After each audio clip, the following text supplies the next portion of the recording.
Hello again everyone and welcome back to the Underground. This is the Intel update for December 7th through the 13th, 2025. And things are just as crazy as always, so let's get right to it.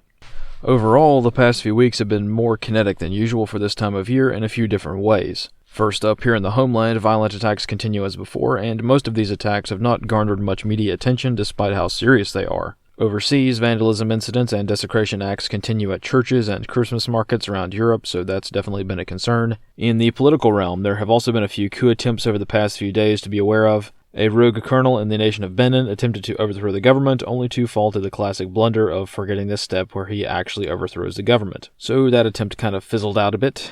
In Bulgaria, a more successful change of power took place the day before yesterday as the prime minister resigned amid the Zoomer uprising taking place throughout the nation. Mass protests and demonstrations of mostly younger people have been ongoing for months regarding the topic of corruption, as the Bulgarian government is legendary for being openly corrupt to an extreme degree. This is kind of the culture of Bulgarian government, to be honest, and it's been that way for many decades, so these protests came to a head the other day when Parliament was finally pressured into conducting a vote of confidence, and right before the vote, the Prime Minister resigned, capitulating to the desire to hold new elections and generally reform government in some way. Mostly just to be less corrupt, right? That's kind of what the demonstrations are all about. So far, the Bulgarians don't really seem to actually have a plan for what comes next, because it seems like nobody really expected the mass demonstrations and protests to actually work. So it's going to take some time before we figure out how this all shakes out. But either way, things are changing in Bulgaria. On the topic of warfare, the conflict in Southeast Asia is back on again as Cambodia and Thailand recommence hostilities toward one another once more. Details are incredibly suspect regarding what actually reignited this war again,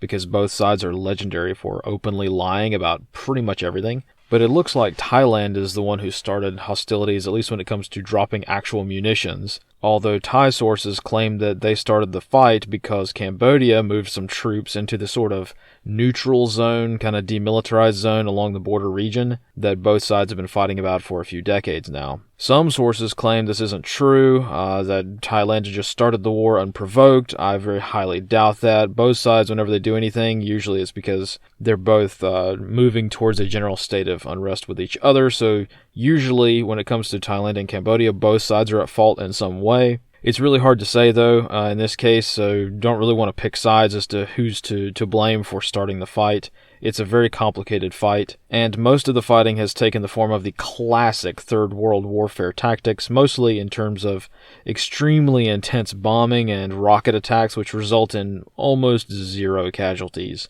Of course, there are casualties, and almost all of them are civilian, because both sides are basically shooting at each other from so far away that even though dozens of battles are being reported each day, there have only been a handful of casualties on each side so far, so yeah, same as usual. Of note, considering that the US made a big deal about securing a peace agreement and ending the fighting from a few months ago, President Trump has weighed in once again and stated that phone calls have been conducted between Cambodia, Thailand, and the United States, and that a ceasefire has been agreed upon. So according to the White House, the whole thing is over, we're done, they've gone back to their ceasefire agreement. However, this morning, Thailand came out and said that this was blatantly not true. No agreement has been reached, and heavy fighting continues as before. So again, what the truth is anyone's guess at this point, but the fighting does seem to continue despite American efforts to get both sides to honor the previous peace agreement. And finally, down south, the potential war continues to loom like it has for the past few months now. However, recent statements and actions by the White House have pointed to the war being closer than ever before. So let's take a look at the strategic movement for this week, because once again, all eyes are on Venezuela for a few reasons. This week, the main topic has been the American seizure of the merchant tanker Skipper, the Venezuelan tanker that was part of the shadow fleet of vessels smuggling oil around the world, mostly to the Iranians, but the Russians are also involved as well. This vessel seizure is not really out of the ordinary, it's happened before, but it's also the first major step towards a conflict, as this confirms that a state of soft blockade exists with Venezuela, and it's not just the fast boats that are on the menu when it comes to either interdiction operations or targeting operations either. And if the United States is interested in continuing this soft blockade of Venezuela, there are certainly plenty of other vessels to grab. As of this morning, and really any given day, there are roughly a few dozen tankers transferring oil from Venezuela, just anchored right off the coast and not really trying to hide their presence or where they're going. So, speaking of future targeting efforts, we do have to mention the increasing rhetoric from the White House this week which has mostly taken the form of President Trump stating that land-based strikes within Venezuela and potentially other nations are coming soon. He has said this multiple times at this point. I think it's quite clear that this is going to happen, like it's not an if but when sort of situation. Now, on the other hand, it's not exactly a good idea to hang on President Trump's every word for stuff like this, but when the president says we're going to bomb a country that we've never bombed before, and potentially other countries as well, whatever that means, right? I'm thinking probably Colombia, Bolivia, places like that. If we're going to kick this pig, then we've got to make decisions based off of that information, because he's openly telling us what we're going to do. So, pardon me for, kind of making decisions based off of that. Like many other people have said before, pretty much all of the indicators displayed so far point to the U.S. conducting some sort of operation in Venezuela purely for regime change, and really the only variable is the timing of when all of this is going to pop off. I will also mention it. I'm not going to get into detail, but I'll mention it because other people have mentioned it first and the cat's kind of out of the bag. But there are other resources moving into the region that have been seen moving from around the world. So there are some combat search and rescue units that have been observed transitioning to the general theater. I'll phrase it like that and just kind of leave that detail there, and you guys can maybe fill in the blanks on your own. But suffice it to say, that's a pretty big indicator for a conflict kicking off is when CSAR assets start moving into the region. But once again, the Venezuelans already kind of know this. They are looking at things as well. They're not particularly bright when it comes to hiding their own operations, but the U.S., it's kind of hard to move these assets around without anybody noticing, and once the internet notices, it's kind of forever. So the U.S. is having certainly a hard time moving things around. Rest assured, when the actual fighting starts, you're not going to see anything on an ADSB tracker. You're not going to see anything on an OSINT page that says, this aircraft is flown into Venezuela. It's going to all be dark. It's going to be secret. So once again, we'll find out that Venezuela has been invaded or struck when we see videos from the Venezuelans on the ground of something blowing up. So we're not going to get really any indicator that this is going to get kicked off because, this plane took off or this plane moved over here. No, it's not going to happen like that. It's going to be completely secret. Transponders are going to be turned off. We're never going to know until it happens, right? That's just how military operations work. So until we get some handheld cell phone, flip phone, shaky cam, grainy footage from a Venezuelan on the ground of something blowing up, we're not going to know what happened, right? And we're just going to have to hold fast until that happens. So that's it for Venezuela. Moving to the homeland for this week, there have been quite a few serious incidents to be made aware of, several of which have received very little media attention for obvious reasons. First up is the stabbing attack at the flagship Macy's store, which took place the other day. There was also another horrific acid attack down in Georgia, which resulted in very severe wounds for the victim. A stabbing was carried out at a high school in North Carolina, which isn't out of the ordinary, but we'll get into the misinformation that has spread from that one in a moment. Similarly, the Charlotte light rail stabbing from last week has taken a bit of an unfortunate turn, as the hero from that story turned out to be a violent criminal as well. And finally, something that I did not mention in the wire this week was the arson and vehicle ramming attack that took place at a swanky winery in the Bay Area of California. Turns out an Indian millionaire went insane and tried to burn down the building during a wine tasting event a few days ago. After the other guests tried to stop him from setting the place on fire, he started attacking everyone before fleeing the scene in his Tesla, which he used to ram his way out of the venue before crashing some distance away. As to why he conducted this attack, nobody seems to know what went on here.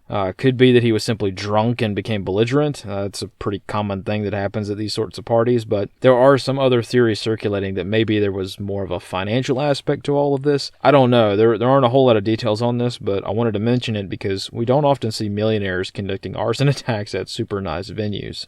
Breaking out into the regions for this week, I wanted to start with Washington, D.C. because we actually have some very good news this week. Staff Sergeant Andrew Wolf is doing much better during his recovery process after he was shot during that terrorist attack in D.C. a few weeks ago. In the update provided by his family and the hospital, he is now breathing on his own, and he can even stand up, which is fantastic to hear. So, good progress is being made, and I'm sure prayers are very much encouraged all around. Moving up to New York, the stabbing attack conducted at Macy's the other day did not receive a whole lot of media attention, so I wanted to mention it again because it gives us a lot of information for our own risk management thought processes. Details on the incident are hard to come by, but the general story is that the victim entered the restroom on the 7th floor of Macy's to change her infant's diaper as the family was out shopping during the holiday season. At that point, the attacker, identified as Carrie Airney, was also located in the restroom and randomly started stabbing the victim in the back. From there, a state of pandemonium broke out, and the victim's husband entered the restroom to engage the attacker.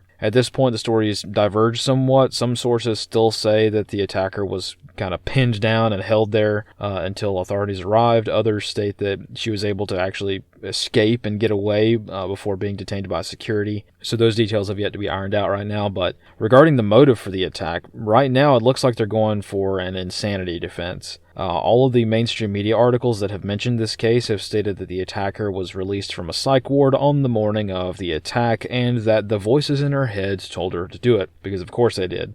Personally, I'm not convinced that's what happened, and I think we need a lot more information. Obviously, since it was in a restroom, there's not going to be any kind of security camera footage of the attack, but maybe outside the restroom, maybe there might be some security camera footage that can help us kind of glean some information on what's actually going on with this one. It's hard to say, just based off of the information that we have been given so far. More generally, it is very true that a huge chunk of society has very crippling mental health problems nowadays, but something about this one makes me think that there's something else afoot here. Maybe there's some other detail that we don't understand. I don't know. Either way, I'll keep my eye on it and see what comes out when the court documents drop in a few weeks. But more broadly, this attack does highlight the importance of readiness, right? Like we were talking about last week. On the one hand, we really shouldn't have to live our lives in a constant state of concern that we might be stabbed randomly at any moment. Like that's a really unfortunate way to live, but it does not hurt to be a little bit more aware of one's surroundings, even when in environments and situations where we're not typically expecting an attack.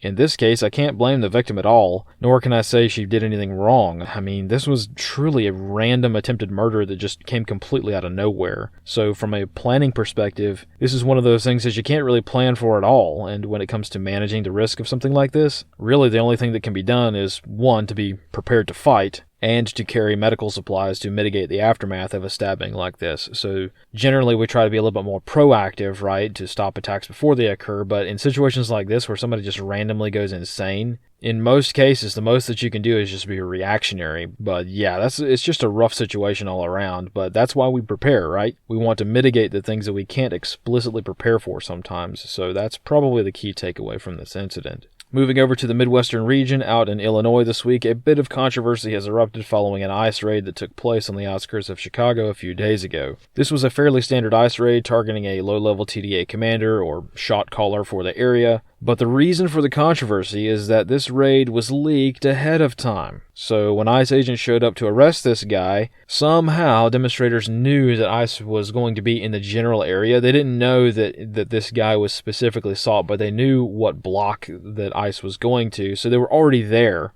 when ICE agents tried to conduct the raid. So this kind of pointed out that these demonstrators were a lot quicker on the scene than they normally are. They were a lot more organized than they normally were, so they kind of tipped their hand a little bit and revealed that they had prior knowledge of this raid being planned. So yesterday, Tom Homan stated that they think that these leaks are coming from within the FBI. This not only confirms the fact that there are leaks, this has been a thing that has been growing over the past few weeks. ICE shows up to an area, and suspiciously, everybody already knows where they're going to be, right? So that's kind of a pretty big indicator of leaks being quite rampant.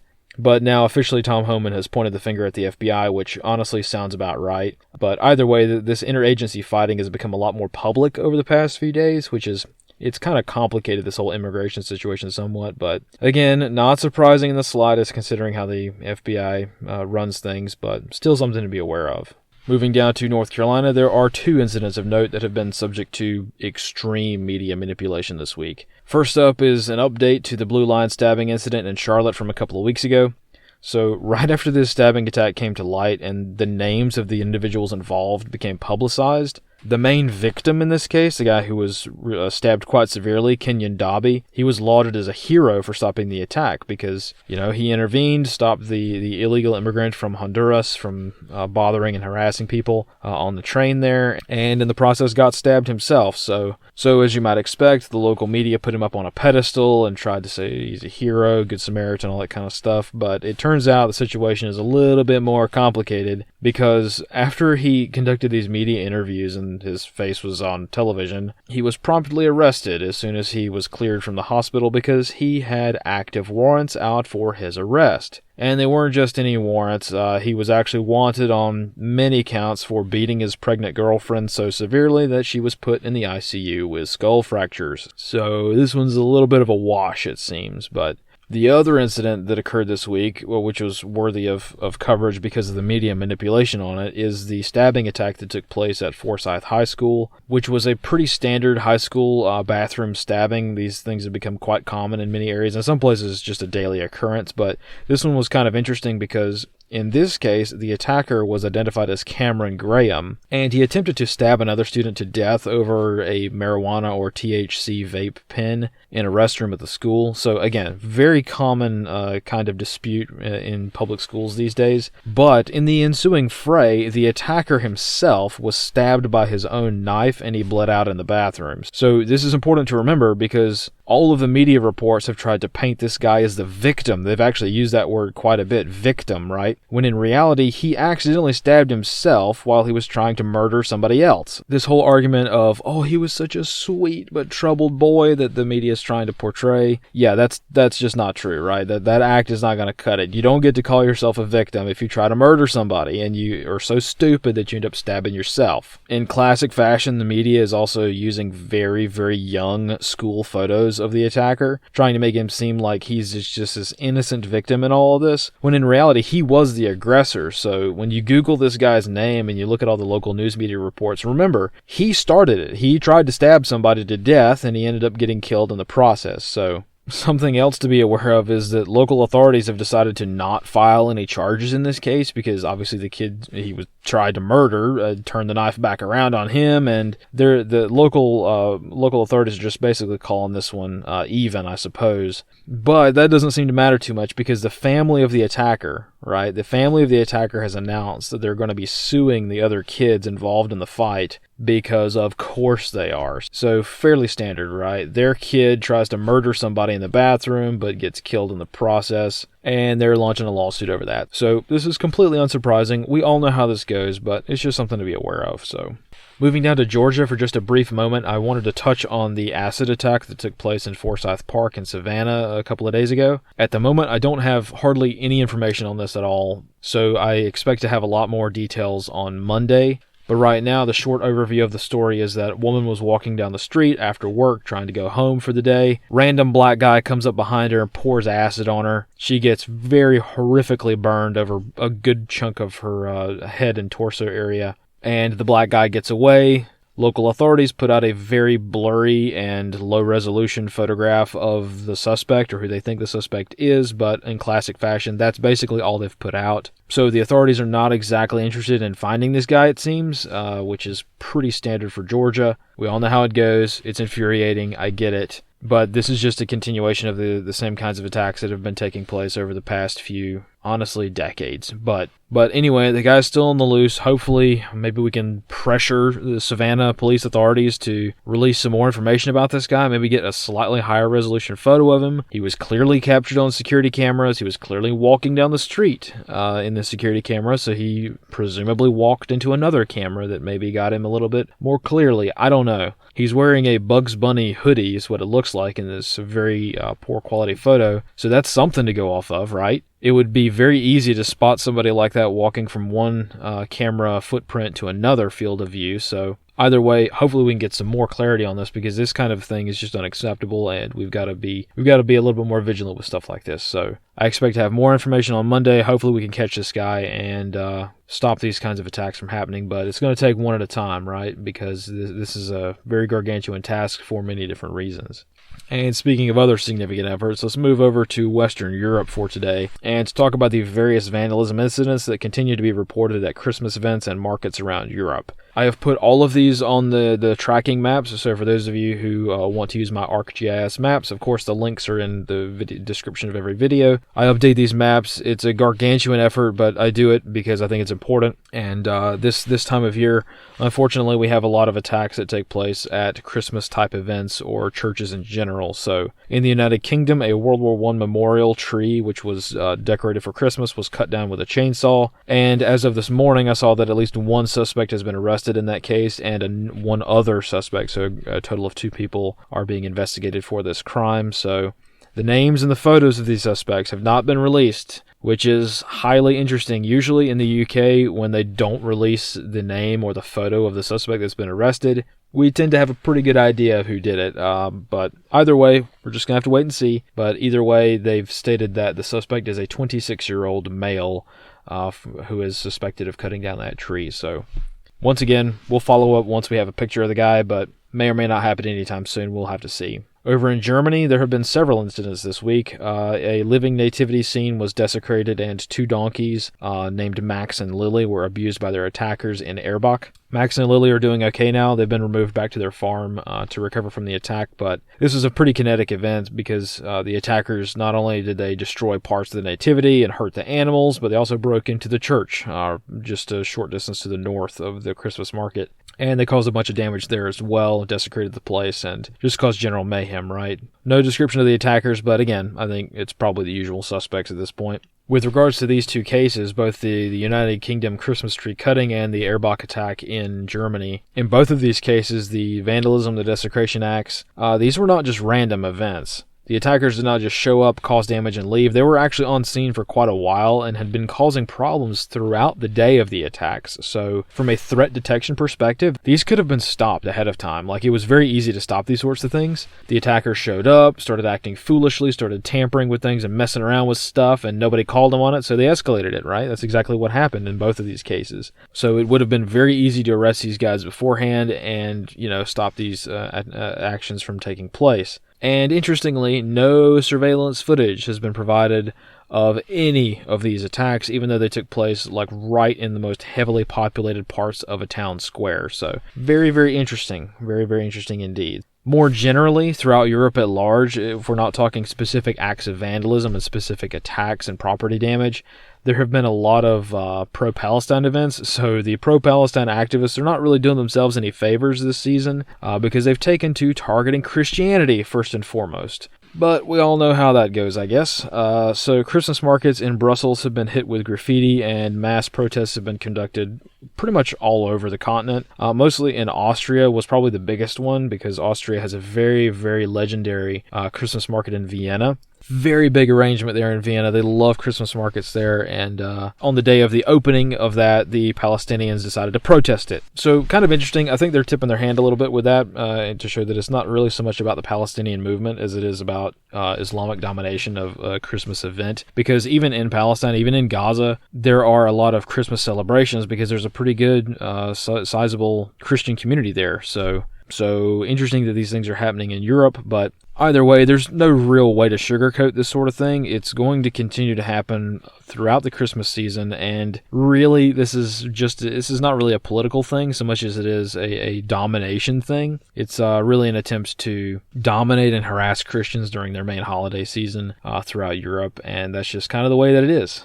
Again, not surprising in the slightest. This kind of thing has been going on for a long time now, so we're just kind of acknowledging that these things are occurring. It's also not something that we can do a whole lot about right now, but it does remind us to be vigilant, be aware, be prepared, do the best you can, and be as safe as you can when you're out conducting festivity operations and holiday cheer shaping initiatives. It'll be okay. They're not going to win in the end, but until then, keep your head on a swivel and be as prepared as you can, because you never know when you're going to be called on to be the first responder to something. So that's pretty much all I have for today. Let's roll it up with the Intercepted GhostNet Reports for this week. I don't know if it's more people engaging in the net itself, or if it's more people transmitting more often than they normally do, but a lot of traffic this week, which is great to see. I even saw a few people sending long-form reports on turbo mode, which the range isn't as great with turbo mode on JS8 call, but it means that you can send sometimes pages of text, right? It's still going to take a long time, but I saw a lot of people sending longer form reports than normal for this sort of thing. Normally messages are pretty short, maybe a paragraph at tops, usually maybe a sentence or two per transmission, but people experimenting around, trying to see if they can send some longer form reports, which is pretty cool to see. So that's pretty much all I have for today. Thank you guys for sticking with me. Really do appreciate it. Thank you again to those of you on Patreon. I really could not do any of this without you guys' support. You guys know how the internet's doing these days. The algorithms are going crazy. Everything's going crazy. But I really do appreciate the support anyway, because throughout this crazy world, I think that we have a lot of opportunities to do some good stuff. So we'll continue to do that as best we can, and we'll see you next week. So thanks again for watching, and don't forget, fight in the shade.